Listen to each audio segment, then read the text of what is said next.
Hello, my friend. This is Clyde. Challenges can lead to greatness.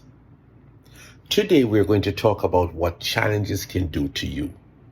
Come sit with me for a while and let us talk about a guy who had some challenges and what became of him. I just have this feeling that you might be in a similar situation where you're going through one more challenge that life has brought your way, and you feel that you're affected by one bad episode or another. Your past does not have to define your future. It can prove to be just what is needed for you to succeed. Let's go.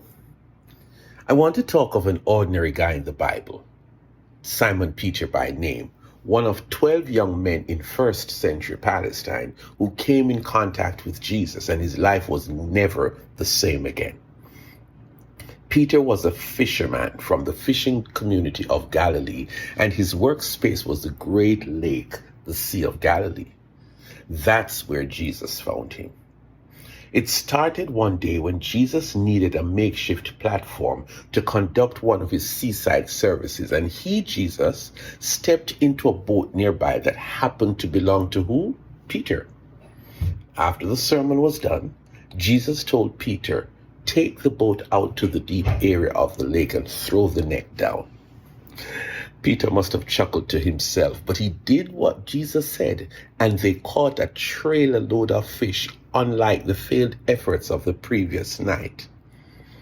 It was out of that situation that Jesus invited Peter to take a leap of faith and leave fishing, come hang out with him. Peter did. I'm going to skip over much of the details of Peter's life and race over to 3 years later.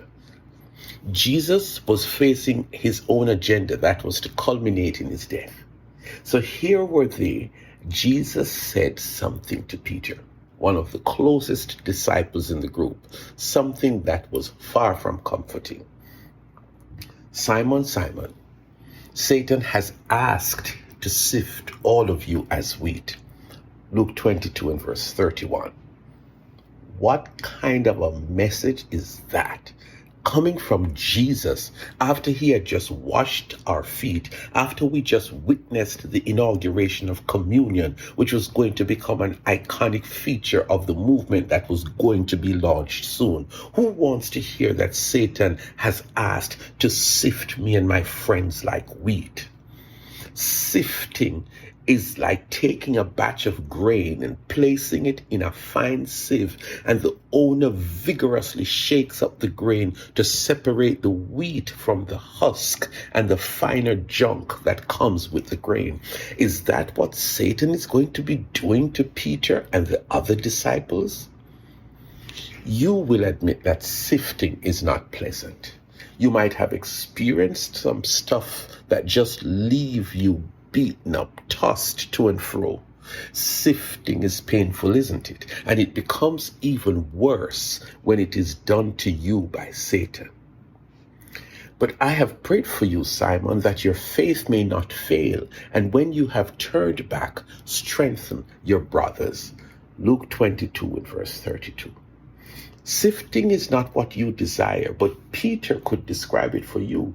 It takes you to a place where you don't want to go, because in the sifting, you are forced to go through some rough experiences, as we will see with Peter.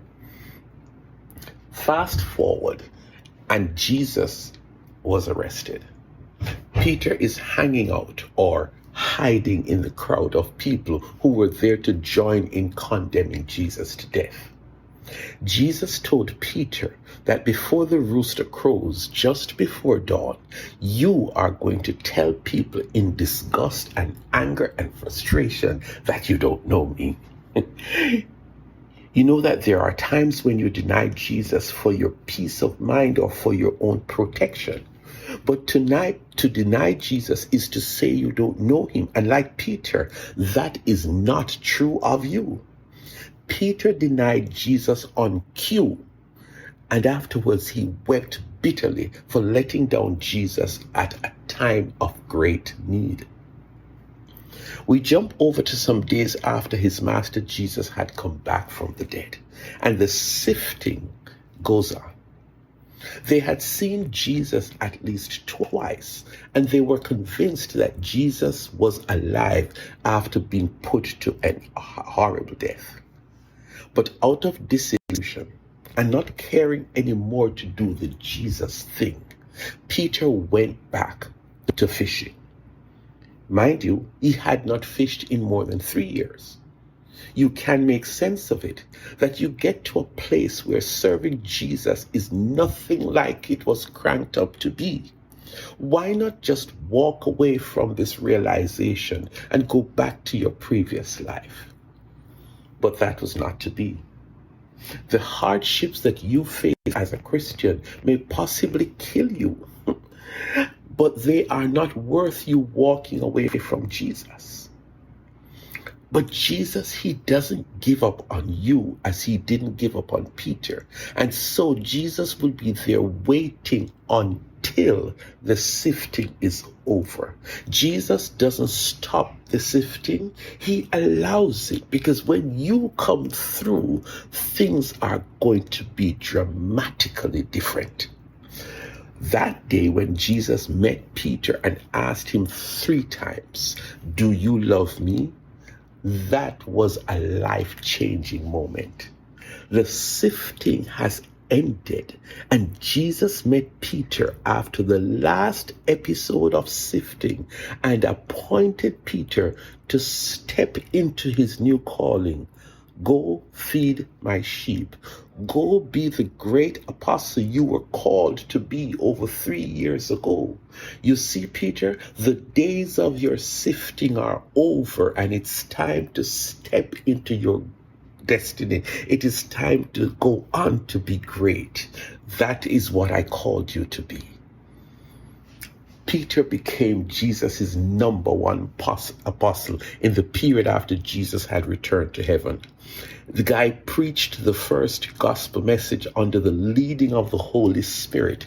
That day, 3,000 people got saved and were baptized. Peter healed a lame man, and it caused a great stink in Jerusalem, but Peter just kept walking into his calling. He preached to many different groups of persons, healed a bunch of people, called out one dead Christian lady back to life, wrote 2 epistles in the Bible, and became the head of the new movement called the church in Jerusalem.